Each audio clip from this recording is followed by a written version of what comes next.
नमस्ते स्टूडेंट। कल हम आप सबको पढ़ाए थे बेकिंग सोडा या फिर उसी को बोलते हैं खाने का सोडा, मीठा सोडा, सोडियम बाई कार्बोनेट। तो आज हम आपको पढ़ाएंगे प्लास्टर ऑफ पेरिस। उसका एक अन्य नाम है कैल्शियम सल्फेट हेमीहाइड्रेट या उसी को बोल सकते हैं कैल्शियम सल्फेट अर्धहाइड्रेट। सबसे पहले इसका देखते हैं रासायनिक सूत्र क्या होता है। इसका रासायनिक सूत्र देखते हैं। इसका जो फार्मूला होता है CaSO4। इसमें जो जल की मात्रा रहती है वो आधी रहती है, या इसी को एक तरीके से और भी लिख सकते हैं CaSO4 जो हमारा है, यदि इसकी संख्या 2 हो जाए और जल हमारा हो जाए आधा।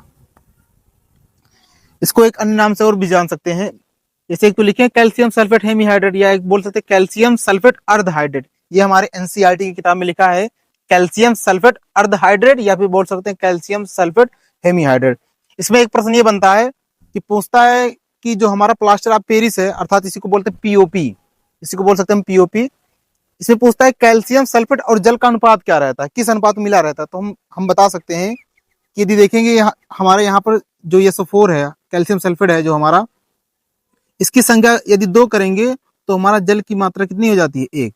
अर्थात हम बोल सकते हैं जो हमारा प्लास्टर ऑफ पेरिस है जो पीओपी है, उसमें कैल्शियम सल्फेट की संख्या यदि 2 रहती है तो जल का मान कितना रहता है, 1 रहता है। समझ में आएंगे? नहीं आया? कैल्शियम सल्फेट का भाग 1 यदि 2 है तो जल का मान कितना रहेगा, 1 रहेगा। चलो इसका सबसे पहले देखते हैं बनाने की विधि बनता कैसे है। बनाने की विधि में देखते हैं इसको। बनाने की विधि बनाने की विधि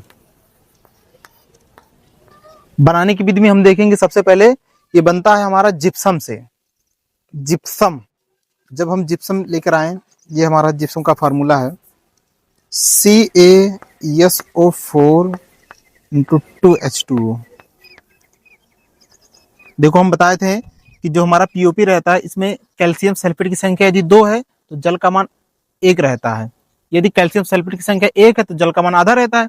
इसमें कैल्शियम सल्फेट की संख्या 1 रहती है लेकिन जल का मान 2 ही रहता है। अर्थात इसके 2 अणु रहेंगे तो इसका कितना अणु रहेगा, 1 अणु। इसमें इसके यदि 1 अणु है तो इसके आधे अणु, अर्थात ये बोल सकते हैं यदि इसके 2 अणु है तो इसके 1 अणु होते हैं। यदि हम जिप्सम, ये जो फार्मूला है ये इसका नाम है जिप्सम। यदि हम जिप्सम को गर्म कर देंगे 373 केल्विन पर या फिर बोल सकते हो 100 अंश सेंटीग्रेड पर, जब इसको हम गर्म करेंगे तो यहां से जल के अणु निकल जाते हैं कुछ।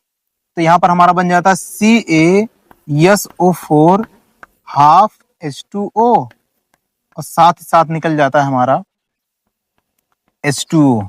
और H2O जो निकलता है यहां से देखो कितना जल के कितने अणु थे, 2 अणु थे। यहाँ पर कितना हमारा निकल चुका है, आधा निकल चुका है, यहाँ पर 1।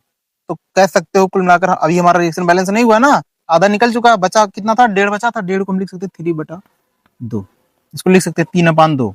अब तो हमारा बन गया ना ये जिप्सम से हमारा बन गया प्लास्टर ऑफ पेरिस, इसी को बोल सकते हैं पीओपी। तो जब भी हम बनाएंगे प्लास्टर ऑफ पेरिस तो सबसे पहले बनाने की विधि में देखेंगे, जब हम जिप्सम को इस बनाने की विधि में लिखेंगे, जब हम जिप्सम को 373 केल्विन पर गर्म करते हैं तो वह पीओपी बन जाता तथा उसके साथ जल बाहर निकल जाता है। ये तो इसकी बनाने की विधि थी। बनाने की विधि के बाद हम लोग देखते हैं इसका भौतिक गुण क्या होता है। भौतिक गुण में अर्थात ये कैसा होता है, भौतिक गुण में देखेंगे तो सबसे पहले ये देखेंगे ये सफेद रंग का होता है।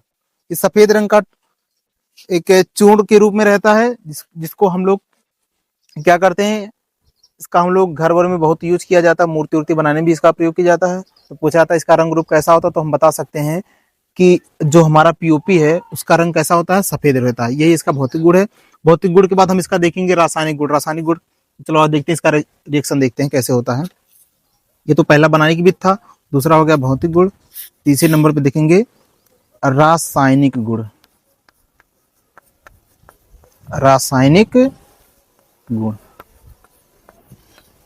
रासायनिक गुण में सबसे पहले देखेंगे जल के साथ अपक्रिया। पहला नंबर देखेंगे जल के साथ अपक्रिया। सबसे इंपॉर्टेंट यही एक ही रिएक्शन जो हमारे एनसीईआरटी के बुक में दिया है, यही एक ही रिएक्शन दिया है कि जल के साथ अपक्रिया। और किताबों में तो बहुत दिया है लेकिन हम लोग एनसीईआरटी के अनुसार देखते चलेंगे। जल के साथ अभिक्रिया, जब जल के साथ अभिक्रिया कराया जाएगा पीओपी का तो क्या होगा, चलो देखते हैं, लिखते हैं। ये हमारा CaSO4 टू हाफ H2O, ये हमारा पीओपी है।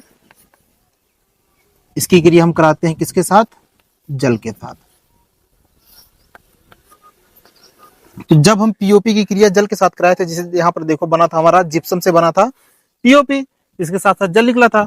इसी प्रकार से जब हम पीओपी की क्रिया कराएंगे जल के साथ तो हमारा फिर से वापस जिप्सम बन जाता है। तो फिर से यहाँ से बन जाएगा हमारा जिप्सम। तो जिप्सम का फार्मूला हमारा हो जाएगा CaSO4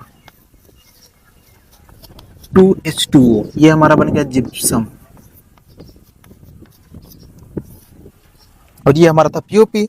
देखते हैं बैलेंस है कि नहीं। इधर जल की मात्रा आधा है, इधर जल हमारा 1 है, इधर हमारा जल हो गया कितना भाग, कितने अणु, 2 अणु हो गए। तो आधे 1.5 की कमी है तो यहाँ लगा देंगे 3/2। इसको लिख सकते हैं 3/2 हाफ H2O, मतलब H2O ये था हमारा जल और ये हमारा हो गया क्या, जिप्सम। तो इसके साथ अपक्रिया में क्या बोलेंगे, जल के साथ अपक्रिया में रासायनिक गुण में क्या बोल देंगे पीओपी के, कि जब जल के साथ पीओपी की क्रिया जब जल के साथ कराया जाता है तो क्या बनता है, जिप्सम बनता है। ये हमारा था रासायनिक गुण में एक रिएक्शन, क्योंकि हमारे एनसीईआरटी की बुक में एक ही रिएक्शन दिया है तो हम आप सबको यही बताएंगे। तो ये बहुत छोटा भी है और पेपर में भी हमारा 2 नंबर का आता है। एक बार फिर से देख लेते हैं। प्लास्टर ऑफ पेरिस, या उसी को बोल सकते हैं कैल्शियम सल्फेट हेमीहाइड्रेट, या फिर बोल सकते हैं जो हमारे एनसीईआरटी में एक नाम और दिया है उसको बोल सकते हैं कैल्शियम सल्फेट, हेमी को बोल सकते हैं यहाँ पर अर्ध हाइड्रेट, अर्ध हाइड्रेट। तो इसका रासायनिक सूत्र क्या है, CaSO4 इंटू हाफ H2O, या फिर बोल सकते हैं CaSO4 H2O, लेकिन यहाँ 2 से गुणा हो जाए।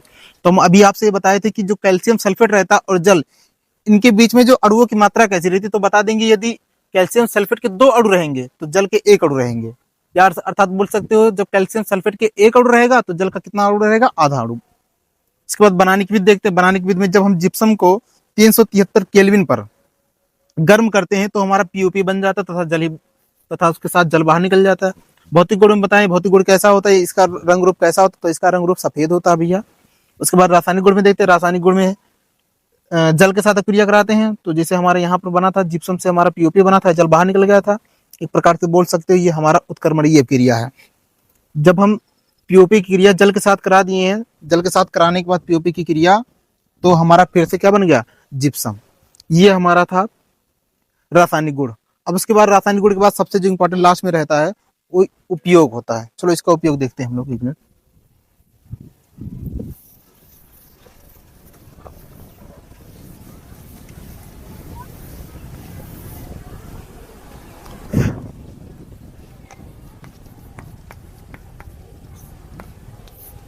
उपयोग पीओपी का कहाँ किया जाता है, पीओपी का उपयोग सबसे ज्यादा किया जाता है वर्तमान समय में मूर्ति बनाने में।